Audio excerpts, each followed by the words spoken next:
من قرية صغيرة في مصر إلى قمة العالم في كمال الأجسام. هذه هي رحلة الأسطورة ممدوح السبيعي المعروف بالبيج رامي. Big Ramy. All right. He got it again. You said بدأ حياته كصياد أسماك في كفر الشيخ، لكن حلمه كان أكبر بكثير من حدود البحر.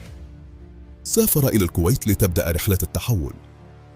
في صالة أكسجين جيم بالكويت صقل موهبته وحقق أول بطولاته الاحترافية في نيويورك عام 2013 ليذهل العالم بضخامته. لم يكن الطريق سهلا، بل كان مليئا بالتحديات.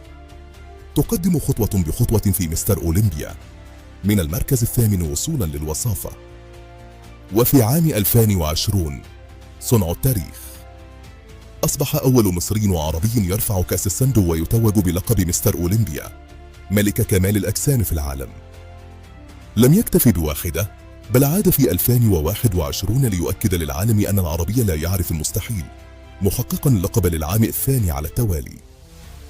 بيج رامي ليس مجرد بطل، بل هو رمز للإصرار لكل شاب عربي.